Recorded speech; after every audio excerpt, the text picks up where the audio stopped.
Lectura del Santo Evangelio según San Juan.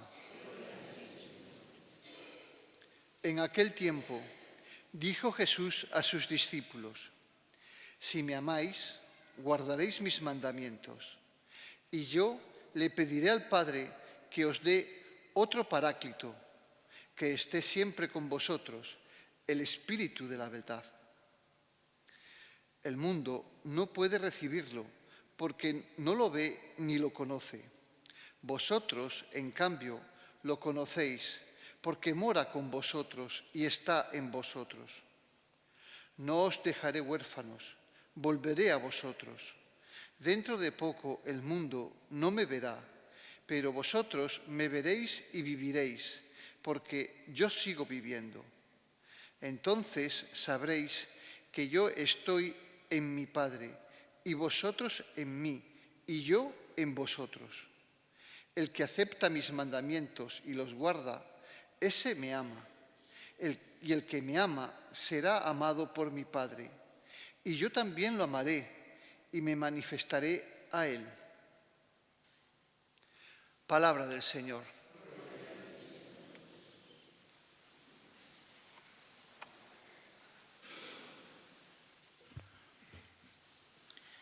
Antes de comentar el Evangelio de este sexto domingo de Pascua, que ya es el anterior a la fiesta de la Ascensión, el próximo domingo es la festividad de la Ascensión del Señor, me gustaría decir una palabra sobre el Papa actual, León XIV, sobre su misión importante en la Iglesia y en el mundo también, porque está considerado naturalmente uno de los principales, si no el principal líder moral de este mundo. Y me gustaría decir una palabra sobre él porque ayer, 8 de mayo, se cumplió un año desde que comenzó precisamente su misión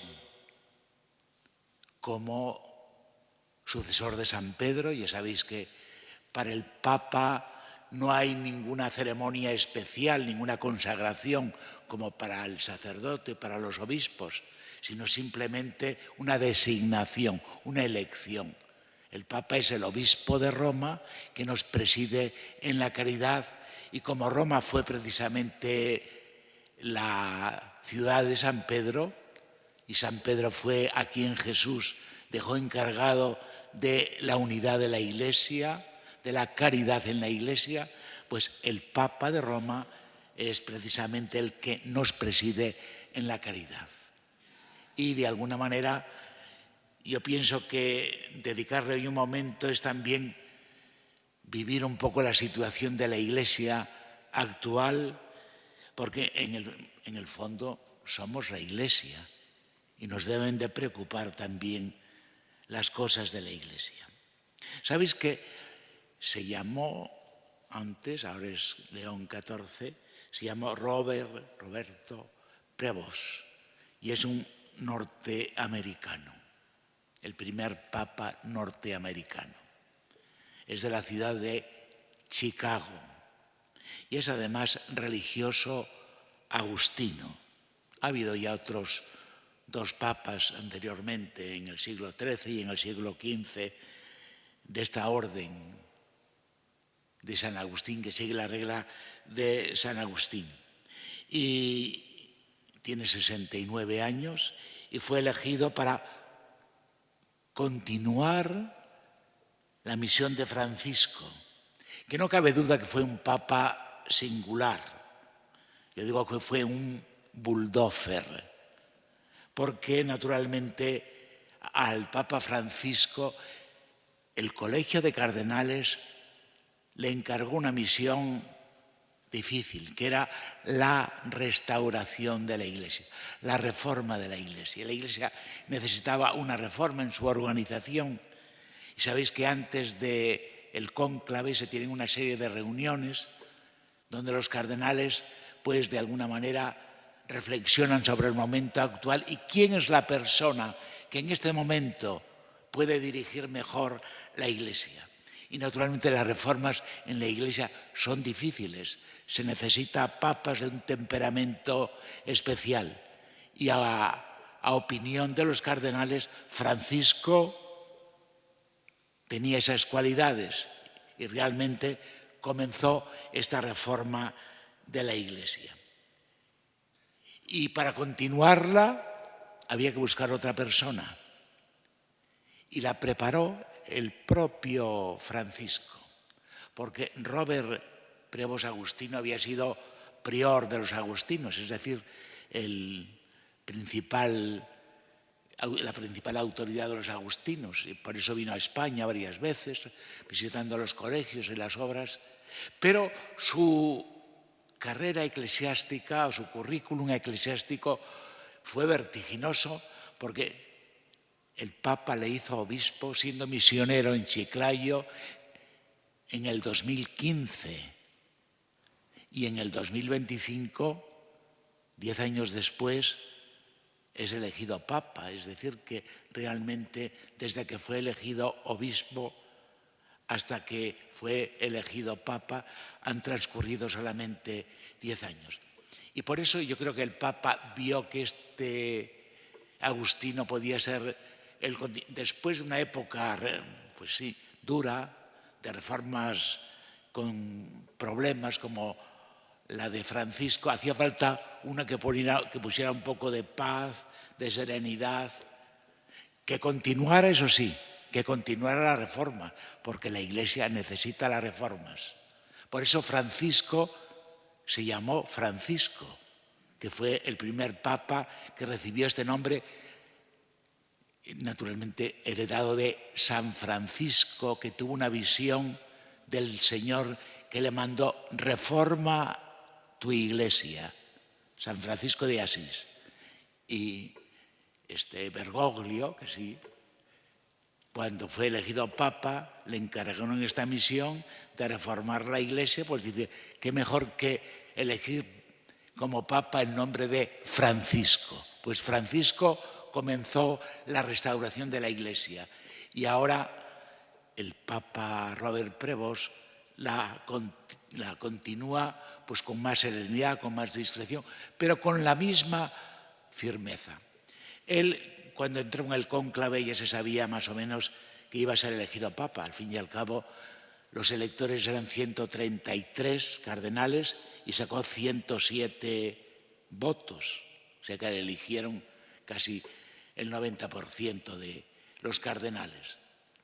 Pero lo que llamó la atención no fue su elección, sino fue el nombre que eligió para su pontificado, León XIV. Y la verdad que es un hombre que da así, iba a decir, impresión de serenidad con un nombre tan, León. Bien. ¿Y por qué se llamó León? Él lo dijo. Porque hacía 120 años hubo un papa que se llamó León XIII. Este papa escribió una encíclica que todavía sigue siendo actual, la Rerum Novarum. Y es la encíclica que marca el cambio industrial en el mundo. Fue en el año 1900, murió el Papa León XIII, murió en 1903. Bien, en aquellos años el mundo sufría una serie de problemas sociales muy importantes. Es el momento de las fábricas, de los obreros, de que había que dignificar el trabajo, de la explotación también.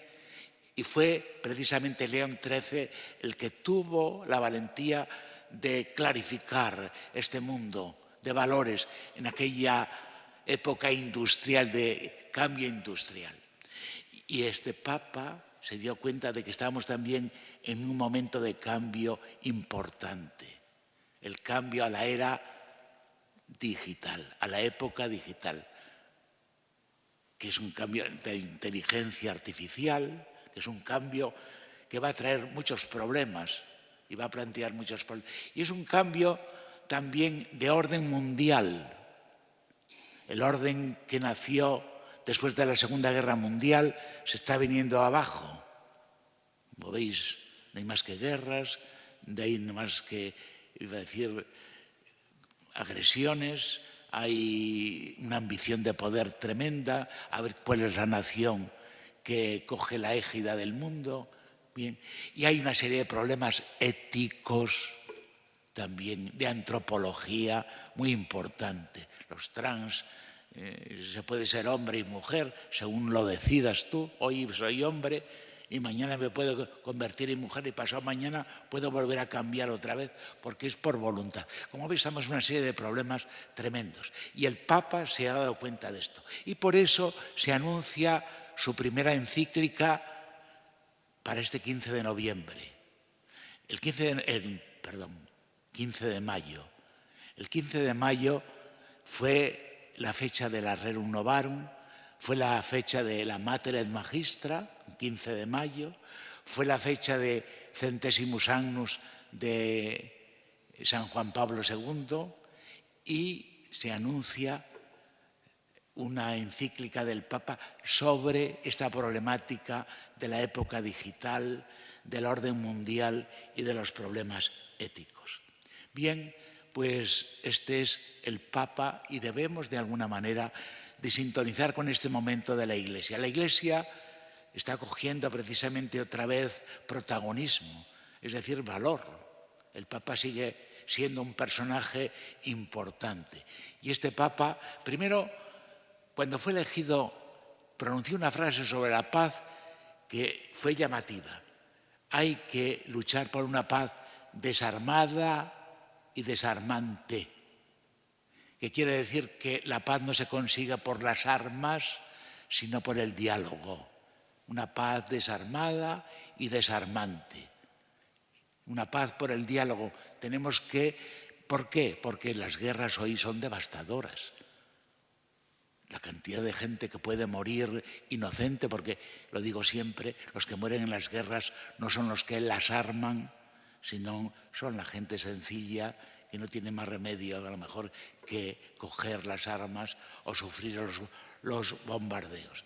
Segundo, es un hombre discreto que escucha mucho, pero es firme en las reformas que comenzó el Papa Francisco, porque son las reformas necesarias, que no eran personales, era personal la forma de realizarlas, pero la misión era una misión recibida, encargada, encomendada. Bueno, pues este Papa con otro carácter, porque los papas tienen la misma misión, pero cada uno tiene su temperamento. Uno es más primario, otro es más secundario, uno, como digo, arremete como sea, otro es pues más político, más suave, pero en fin, cada uno tiene su temperamento. Cuando somos elegidos por Dios, no somos en este aspecto, no somos cambiados en nuestra naturaleza, sino somos responsabilizados en la misión y cada uno la realizamos conforme al temperamento que tenemos. Y los papas, por eso, a unos gustan más unos les gusta mucho Pío XII, unos no le gustaba el Papa Pablo VI, a Francisco les gustaba mucho, a otros no. Bien, esos son, iba a decir, miras humanas. Lo importante es el papel que desempeñan. Y los cambios en la Iglesia han traído siempre muchos problemas. El primer cambio importante fue la separación de los ortodoxos, los orientales. Un agustino fue el que, Agustino, fue precisamente también el que dividió a la Iglesia entre protestantes y católicos, ¿no? Y ahora, después del Concilio Vaticano II, pues tenemos también problemas, hay también sectores de cristianos, de católicos, que no admiten precisamente el Concilio Vaticano II. Por eso este Papa pues tiene que realmente navegar en un mundo difícil, pero para llevar adelante eso. Bien, pues este es el Papa y el momento de la Iglesia, y nos tenemos que sentir vinculados a esta Iglesia, nuestra madre, la Iglesia. En ella hemos recibido la vida cristiana, por eso es madre la Iglesia. Y a las madres se las quiere siempre, pues tengan el temperamento que tengan, porque al fin y al cabo, amor en una madre no falta, y en la Iglesia el amor, gracias a Dios, tampoco falta.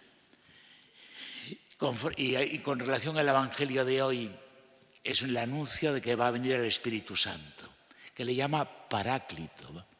Primero, mirad, yo quisiera que valorarais el concepto de Dios que tenemos los cristianos, el cambio fundamental de visión de Dios que dio Jesucristo a este mundo. Los dioses antiguos, Zeus, Júpiter, Venus, lejanos y además temibles. El Dios de Jesucristo es Padre. El Padre ama a sus hijos y los ama siempre. Se porten como se porten.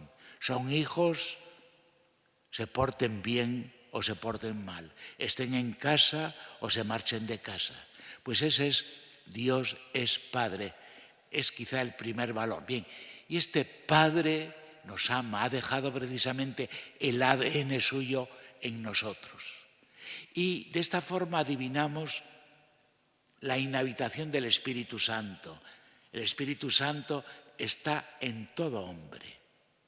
Decía San Agustín, que fue precisamente el que tuvo una experiencia fundamental que le convirtió. Si conocí la vida de San Agustín, fue un bala rasa, su madre llorando de la vida que llevaba, y se convirtió con una frase que dijo que sintió a Dios en lo más íntimo de su intimidad.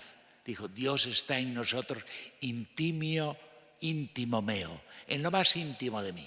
Y por eso en todo hombre hay capacidad de bondad, sea como sea incluso, como digo, un ladrón, o sea un mentiroso, sea un perdido. Hay efluvios de bondad. Alguna vez tiene deseos, porque Dios habita en nosotros. Y es precisamente la presencia de la que nos habla Jesús. Recibiréis el Espíritu Santo. Precisamente porque está presente en esta nueva presencia del Espíritu Santo, estamos nosotros aquí. Si la Iglesia fuese solo una obra humana, como todas las obras humanas de la historia, tienen un tiempo y desaparecen. La Iglesia de Jesucristo sigue viva porque sigue presente en nuestro corazón. Por eso dice hoy en el Evangelio: no os dejaré huérfanos, el Padre y yo, al que me ama, vendremos a Él y haremos morada en Él. Pues esa morada en nosotros es la morada del Espíritu Santo, de este Paráclito que es abogado, defensor, que es el que nos ilumina, es el que todavía nos da también hálitos de bondad, aunque seamos, como digo, personas que muchas veces pues estamos muy lejanos de Dios y no nos importa ni el bien ni el mal. Sin embargo, efluvios de bondad siempre estarán en el corazón de cualquier ser humano, porque inhabita en él, en todo hombre, el Espíritu Santo. Pues esa es la presencia que nos promete Jesucristo, y ojalá que la sintamos de verdad y dejemos al Espíritu que obre en nosotros. Nos llenaría de felicidad.